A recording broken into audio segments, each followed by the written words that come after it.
said, so I'm going to repeat that. Adverbs can only be non-tangible contract. Adjectives can only be tangible contract. So once you keep all those things in mind and you have the 5 syntax scenarios ingrained in your brain, or at least on a sheet of paper next to you, you can syntax through process of elimination very, very easily. So let's look here. So we have the. The is non-tangible contract. I don't have a tangible contract with the. The is just 3 letters on a piece of paper.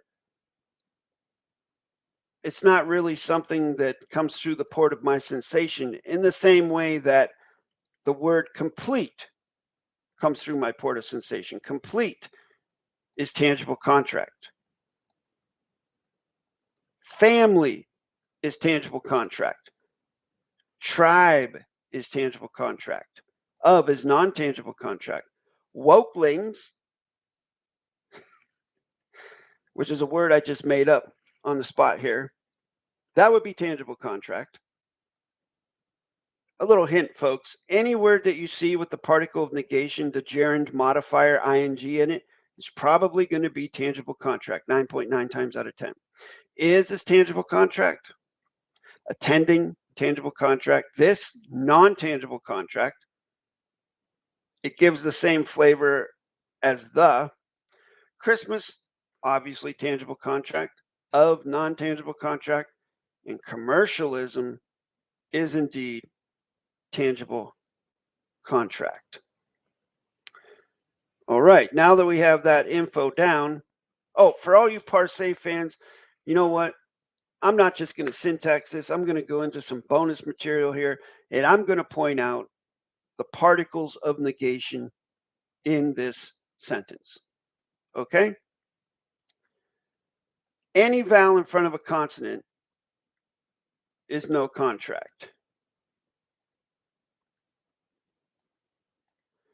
So of has a particle of negation in it because it starts with a vowel followed by a consonant. No contract. ing, particle of negation, no contract. The in is, particle of negation, no contract. ing, particle of negation, no contract. Same thing here. Now you may ask, what about the ly in family? Well, if you would do your due diligence and look that word up in an etymology dictionary, you would find out that ly is not credentialed by the dictionary as a word particle, as a suffix. So therefore, I don't treat it as a suffix. It's actually part of the word. So family is tangible contract. So those are the particles of negation.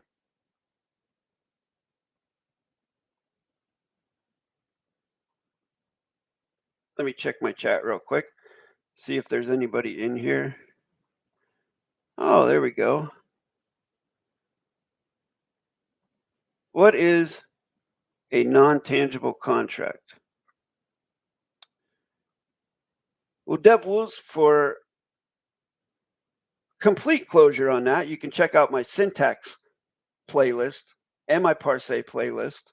Lots of free videos on there giving complete closure on that. But for here, in this venue, I will try to explain it a little bit further than I already have. Like, if I say to you, my family is coming over, you know what a family is, right?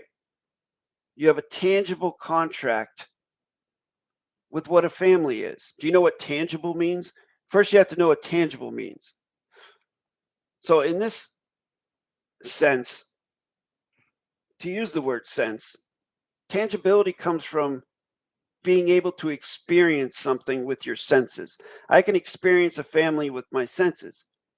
I can see them, I can hear them, I can smell them, you know, all those things. I don't want to get too goofy with that. But the word the, that isn't a possibility. The is just a word with 3 letters together that doesn't have the same tangibility or non-tangibility as family or as car, or as wind, or as even love. All right, some people would say, well, is love would be non-tangible because I can't see it, I can't touch it.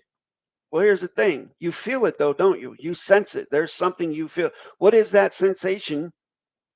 Sensation that you feel for your partner, or your mother and father, or your children, or your siblings, or your best friend, or your cat, your dog, whatever. We call that love. That is a sensation. Can you experience the in the same way as you experience love, or a tree, or a light, or a cup? Pretty sure the answer is no. So that's basically the difference between tangible and non-tangible. Okay? And again, you can do your due diligence and watch any of the free videos in my syntax playlist.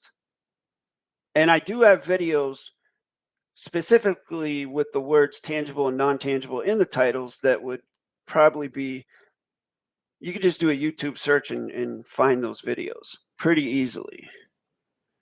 Thank you. I appreciate that. All right, so let's get into the syntax, shall we? So I'm going to do this like I would teach it to a beginner.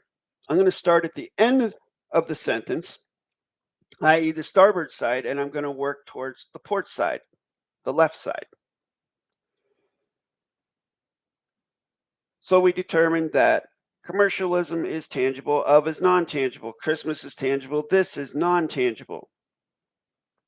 So as I said at the beginning, tangible contract words. I know that commercialism is not going to be an adjective, and I know it's not going to be an adverb. Why? Because it comes at the end of a sentence. If I would credential this as a modifier, that would be incorrect because there is nothing left to modify. There's just a full stop at the end here, a break in the continuance of the evidence. So therefore, this word is not going to be a 1 or a 3. It's either going to be a 2 or a 4, and that depends upon the word that comes before it, which is of. Of is non-tangible contract. So of is going to be an adverb, which is 1.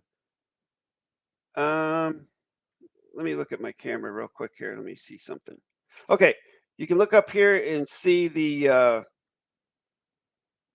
key, the syntax key. Give you the parts of speech. 1 is adverb, 2 is verb, 3 is adjective, 4 is pronoun, 8 is past tense, 9 is future tense, 0 is conjunction. Okay?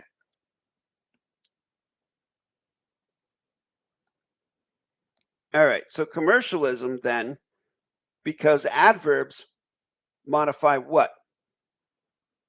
Adverbs modify either adjectives or verbs. This is not going to be an adjective, as we said, because modifiers would not come at the end. So it has to be a verb, a dangling participle verb. Why do we call it a dangling participle verb? Because what is verb? Verb is thinking. There's nothing left to think about here. I'm going to do the little hand motion there for you folks that are familiar with how I do these things. So it's just dangling at the end there. There's nothing left to think about. There's a full stop there. So a cool little thing you can put in your back pocket, if you can credential when you're going backwards a word as an adverb, you can then take it away because you're done with that part and continue on here like you're starting fresh. All right, that's just a little tactic you can use there. So now we have another tangible contract word preceded by another non-tangible contract word. So that looks to me like it's going to be the same scenario, another 1, 2. Adverb, verb, adverb, verb. Now we have tangible contract word attending, tangible contract word is, Wokelings, then non-tangible, and then tangible. So that type of thing usually signals different syntax scenarios out of the 5 syntax scenarios. So we got a bunch of tangible contract words in a row. So we're going to have attending as a pronoun, is, adjective, wokelings, adjective, of, adverb.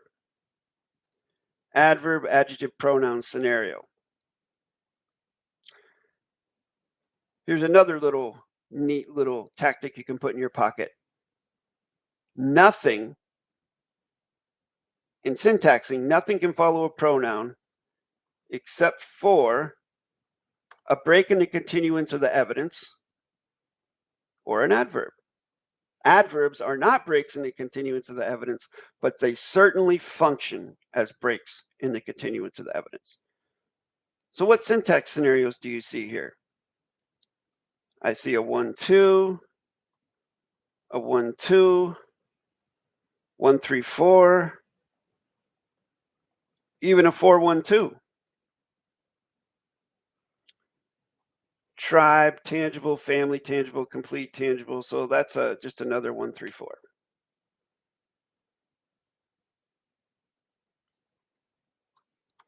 Oops. And there you have it. That's how easy it is to syntax once you know what you're doing.